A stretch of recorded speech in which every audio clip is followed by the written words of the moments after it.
First of all, and we're going to look at 4 theories today, although there are many more philosophers and thinkers accredited with contributing to liberal thinking and ideology. The first one we're going to deal with is John Stuart Mill, who actually lived as one of the latter philosophers on these issues. We're not going to deal with them in chronological order. We're going to deal with them in what I deem to be in the order of the complexity of their ideas. And more details on Mill's thinking and life can be found on the Stanford University site, which you are free to browse at your leisure.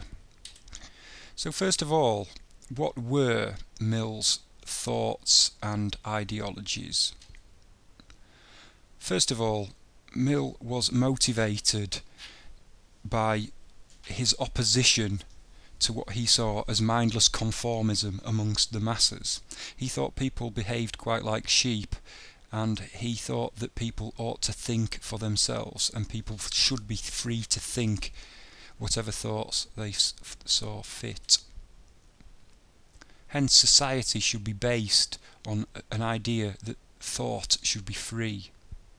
We shouldn't have to think and behave and speak in certain ways. Indeed, this wasn't just holding this belief. Mill wasn't just holding this belief for the sake. He thought that human societies developed and progressed through argument. We got to a truth, if you like, a relative truth of a matter by engaging in debate and discussing things and arguing about things.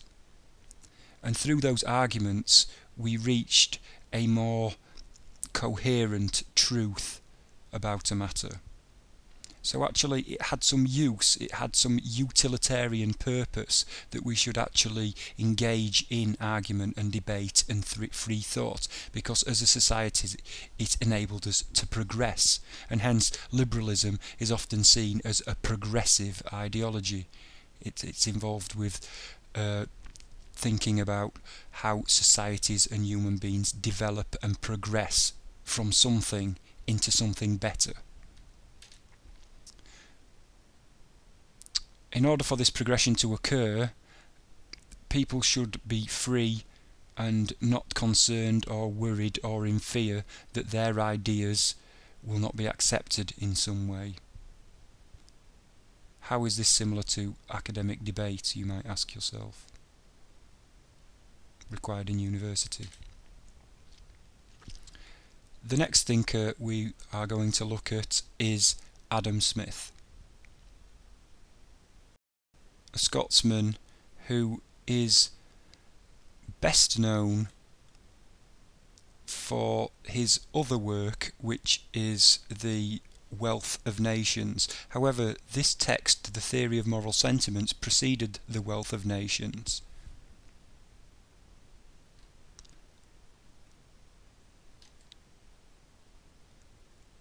The Theory of Moral Sentiments and The Wealth of Nations are often discussed and presented as if they were two sides of the same coin. In The Wealth of Nations, Smith was interested in how nations acquired wealth and got rich. And the key idea behind people accumulating wealth and getting rich was the accumulation of property. And that was achieved through selfishness, self-interest, and also specialisation, which promotes efficient markets. So the Wealth of Nations was concerned really with business practices and those things which enable people to acquire wealth and property. On the other hand, the Theory of Moral Sentiments looked at how human beings make right and wrong decisions.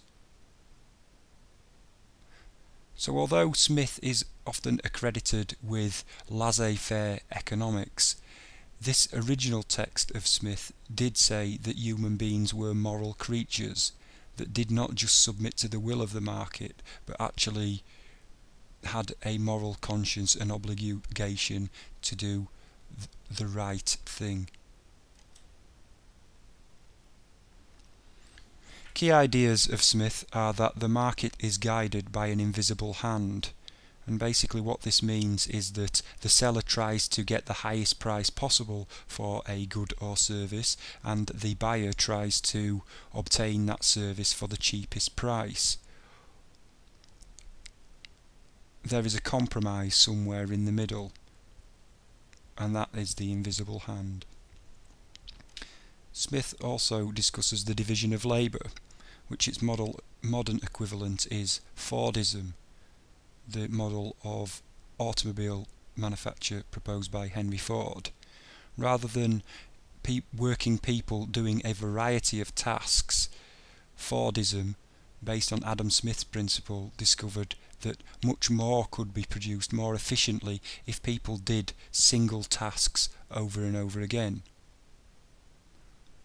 Clearly there are consequences to people doing single repetitive tasks over and over again, in that it might affect their human condition, morality and humanity, and Smith doesn't ignore these issues. So in other words, he's not simply proposing that people work very long hours in factories doing single repetitive tasks such as putting eggs into egg boxes, although that is the most efficient manner of undertaking that task. And also that people should be free to enter into contracts and do business with whoever they like. During this time, people were becoming more businesslike, and trade routes and the type of trade being done was becoming much more complex and being governed by contracts, obligations between the buyer and the seller of goods. Similarly, more information is available on Adam Smith at the Stanford site, and just to give it some current relevance, the adamsmith.org think tank is one of the most influential think tanks, and a think tank is an organisation that expounds the principles of Adam Smith's thinking and ideology, and you can browse this at your leisure.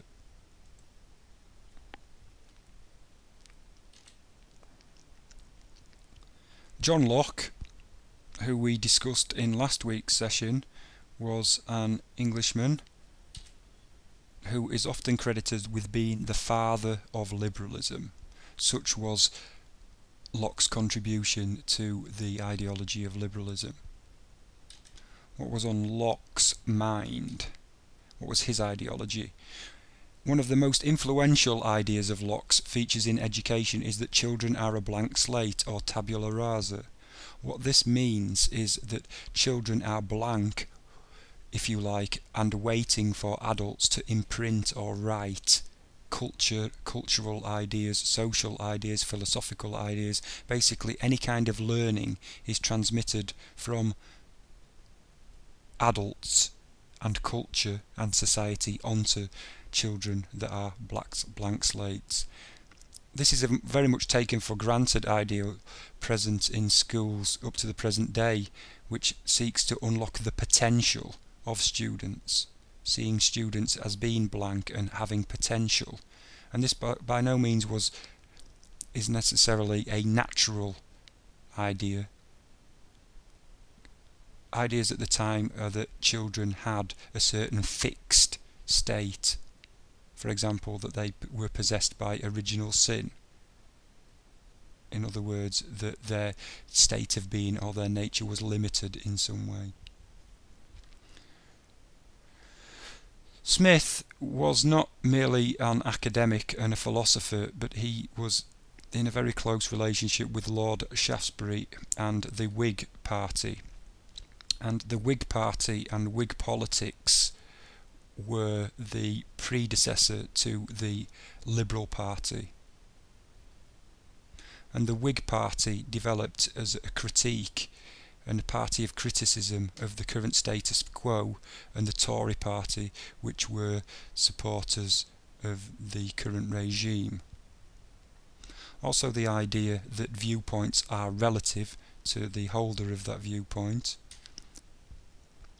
and Locke is against the idea of an absolute monarch, unlike the Tory party, who were supporters of the king.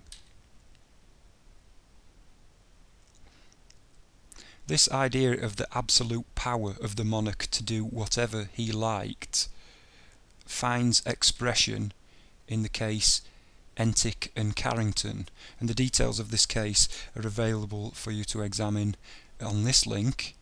But basically, the king's men of Carrington broke into and searched the house of Entick. This kind of thing was commonplace during this period of history in the 1700s. However, this legal case found that the king did not have absolute right. He did not have the absolute power to trespass into the private property of ordinary citizens. So that's where liberal ideas, if you like, find expression in English law, and this still stands today. Thomas Hobbes is the final liberal influential philosopher that we will deal with today. However, he was one of the first to write of liberal ideas. Many of his ideas can be found in his major work, Leviathan, and you can find out more about Leviathan and Thomas Hobbes at the Stanford University site by clicking that link. Okay, what were Hobbes's main ideas?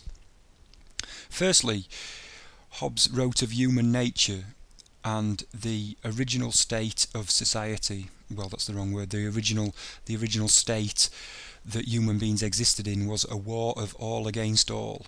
People would attack each other and have to defend each other from attacks, and in the words of Hobbes, life was nasty, brutish and short. At some point in our history, we decided to come together and end this war of all against all and enter into what Hobbes calls a social contract, which can be thought of a convention and expectations on how we go about daily social life. Within this social contract, the people give up some of their freedom and power to the will of the monarch. Hence Hobbes thought that the monarch should be absolute and have absolute power. This power, however, was not despotic, but instead exercised for the good of the people under the terms of a benevolent dictatorship, a dictatorship exercising power benevolently for the good of the people. And some people say the modern state is an emanation of this benevolent dictatorship. There are, of course, people who say that the state is something else and it's self-serving. We'll discuss that later. However, within this dictatorship, Hobbes believed that the monarch or sovereign must exercise legitimate political power, and this is key to the liberal idea of democracy.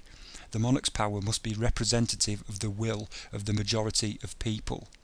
It must represent the will of the people, not just the will of the monarch. So to summarise these key ideas that we've covered so far, many liberals advocate challenge to authority, and you can see why perhaps some of this has been influential in radical educational thinking, especially if the authority challenges or fetters individual freedoms.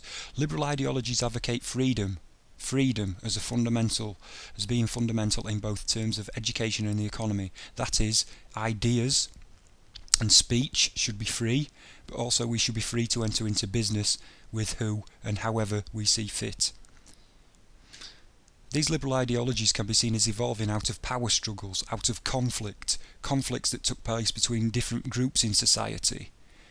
Those groups who came into conflict with illegitimate power, such as the king, making these ideas similar to Marx's dialectical materialism. Some key questions: does the state operate in the benevolent interests of the people, or is it a self-serving entity?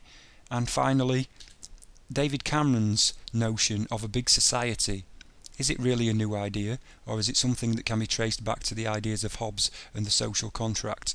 If you'd like to know more about David Cameron's big society, you can click on the web link here and listen to the podcast.